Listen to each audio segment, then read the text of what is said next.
धोखेबाज पाकिस्तान ने फिर से उड़ाई धज्जियां सीज फायर की, लेकिन इस बार भारत चुप रहने वाला नहीं है। भारत ने ऑपरेशन सिंदूर चला करके दिखा दिया अपनी असली ताकत और अब पाकिस्तान अपने घुटनों पर है। लेकिन अमेरिका, क्या वो नहीं चाहता कि यह युद्ध रुके? और अगर नहीं चाहता तो ऐसा क्यों? आज के सेशन में हम लोग यही समझने वाले हैं कि क्या है जियोपॉलिटिक्स और क्यों अमेरिका नहीं चाहता है कि भारत और पाकिस्तान का जो विवाद है वो कभी भी सुलझे। इसका सिर्फ एक लाइन आप यहां पर देख पा रहे हो, सुपर पावर।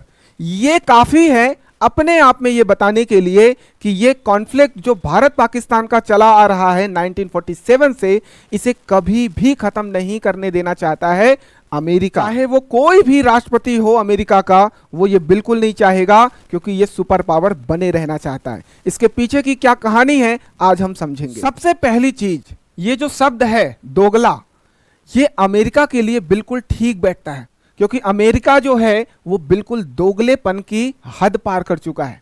कभी शांति समझौता करवाता है, कभी युद्ध के लिए किसी को प्रेरित करता है, कभी हथियार बेचने के लिए वो तत्पर रहता है। इन सभी बिंदुओं पर चर्चा करेंगे, एक एक करके देखते हैं। सबसे पहले मैं बात करता हूं भारत और पाकिस्तान का जो ये युद्ध चल रहा है। पहलगाम हमले के बाद हमने ऑपरेशन सिंदूर चला करके बैकफुट पर ले आए किसको? पाकिस्तान को। यहां पर आप देख रहे हो तस्वीरें, हमने बैकफुट पर लाया और हमने ये बता दिया कि पाकिस्तान हमारे इतना सा भी नहीं है। और अगर हम आर्मी की बात करें, हथियारों की बात करें, युद्धाभ्यास की बात करें, या फिर गोले बारूद, परमाणु बम, किसी भी चीज की बात करें साथियों, तो भारत इस छोटे से देश से कहीं आगे है। तो इसका और इसका कंपैरिजन तो है ही नहीं। आपको मैं बता दूं कि हमें फिर से धोखा मिला है। धोखा किस चीज का? युद्ध विराम का।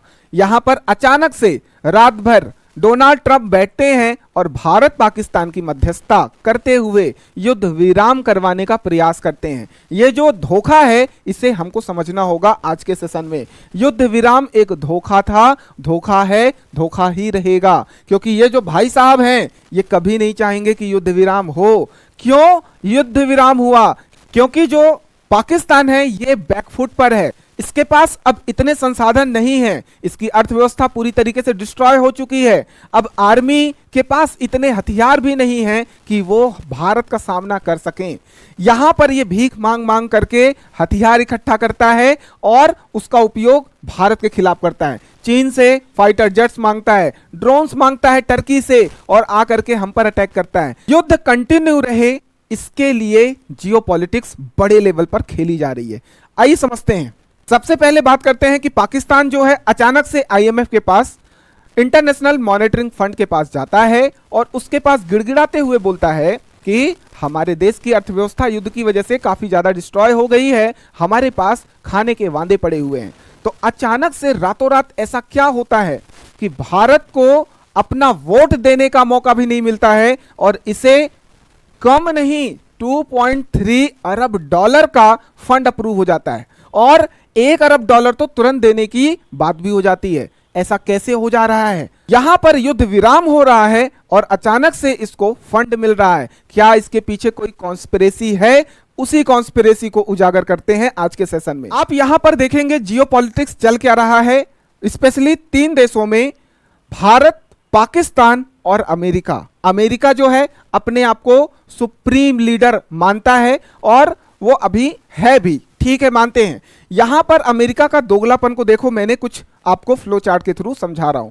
यहां पर जियोपॉलिटिक्स समझो। भारत और पाकिस्तान का युद्ध प्रारंभ होता है पहलगाम हमले के जस्ट बाद। पहलगाम हमले के पीछे भी कोई कॉन्स्पिरेसी है क्या? उसे भी मैं आपको बताऊंगा। भारत यहां पर इस हमले का बदला लेता है ऑपरेशन सिंदूर चला करके, और सिंदूर नाम भी सोच समझ करके रखता है, क्योंकि यहां पर कई मां कई बहनों के सिंदूर उजड़ जाते हैं और इसी सिंदूर को बचाने के लिए यह ऑपरेशन चलाया जाता है। यहां ऑपरेशन सिंदूर चलता है और यहां पर पाकिस्तान पूरी तरीके से डिस्ट्रॉय हो जाता है, पूरी तरीके से निस्तेनाबूद हो जाता है, कमजोर हो जाता है। अब अचानक से भाई साहब पैदा होते हैं अमेरिका। शुरू में तो अमेरिका बड़ी बड़ी ढींगे हाँकता है, इसका राष्ट्रपति हो, उपराष्ट्रपति हो, सब बड़ी बड़ी बातें करते हैं कि ये भारत और पाकिस्तान का मैटर है और पहलगाम हमले के बाद भारत को अपना एक्शन लेना बिल्कुल जायज है। तो ऐसा मैटर होता है और अचानक से इनको याद आता है मैं सुपर पावर हूं, मध्यस्थता कराने के लिए ये चले आते हैं और युद्ध विराम करवाने का नौटंकी करते हैं। रात भर बैठते हैं भारत और पाकिस्तान के लीडर्स के साथ और कुछ ऐसी बातें, भारत की शर्तों पर हम ये मध्यस्थता करवा रहे हैं क्योंकि भारत के साथ अन्याय हुआ है, ये सब नौटंकी चलती है और रात भर ये नौटंकी चलती है और अचानक से रातों रात ये कमजोर पाकिस्तान आईएमएफ से 2.3 बिलियन डॉलर का क्या है फंड इकट्ठा करने का प्लान एग्जीक्यूट कर लेता है। ये कर्ज इसे अपने आप मिल जाएगा, अचानक से एक रात में मिल जाएगा। इसके पीछे क्या कॉन्स्पिरेसी है? यही कॉन्स्पिरेसी है साथियों, युद्ध विराम की नौटंकी करवा करके ये कमजोर पड़ा पाकिस्तान को अगेन मजबूत करने के लिए ये पैसे दिए जा रहे हैं। इसके पीछे एक और मैं आपको लॉजिक देता हूं, चीन का। चीन से मदद मिल रही थी इस पाकिस्तान को, चीन से फाइटर जेट मिल रहे हैं, चीन से पैसे मिल रहे हैं, लेकिन अचानक से यहां यूनाइटेड नेशन को लगता है कि अगर चीन पूरी तरीके से पाकिस्तान की मदद करेगा तो कहीं ना कहीं चीन का जो अस्तित्व है वो और बड़ा होगा, सुपर पावर की तरफ चीन बढ़ता चला जाएगा। इसको रोकने के लिए तुरंत ये आईएमएफ जो है 2.3 अरब डॉलर का जो ये कर्ज है ये अप्रूव कर देता है। साथ ही साथ 1 अरब डॉलर तुरंत देने का यहां घोषणा भी कर देता है। और यह चीज आपको पता है, भारत हमेशा इस चीज को रोकता है, विरोध करता है। भारत चिल्ला चिल्ला के बोल रहा था कि इनको पैसे मत दो, ये आतंकवाद को बढ़ावा देने के लिए ये पैसे मांग रहे हैं। ऐसा पहली बार नहीं हुआ है इतिहास में, जब इन्होंने किसी भी देश से, किसी आईएमएफ से जब भी पैसा उठाया है तो आतंकवाद को बढ़ावा देने के लिए, क्योंकि इनके लोग भी यही चाहते हैं कि हमको खाने को रोटी ना रहे, हम भारत को खुश नहीं देखना चाहते हैं। भाई पहले खुद की रोटी को इकट्ठा कर लो, खुद के छत को, खुद के कपड़े को, आप अपने ऊपर पहले ध्यान दे लो, फिर उड़ाना भारत को और हमारे कश्मीर को। ठीक है, तो ये सारी चीजें हैं, आपको ये चीज समझना होगा।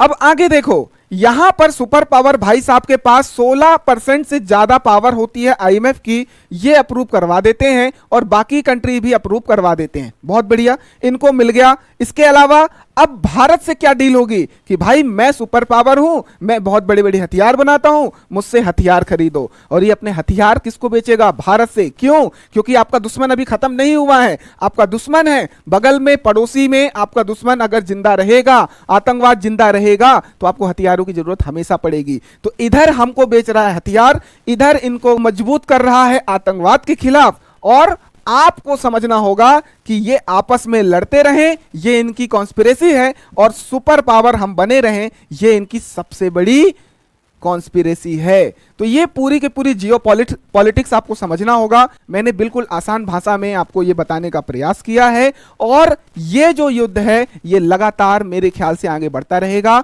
आप क्या समझते हैं मुझे कमेंट सेक्शन में जरूर बताएं। बाकी ये युद्ध क्या न्यूक्लियर युद्ध तक जाएगा? क्या वर्ल्ड वॉर 3 लोड हो रहा है? क्या वर्ल्ड वॉर 3 होने की संभावना है? आपकी क्या राय है? कमेंट सेक्शन में जरूर बताएं। धन्यवाद।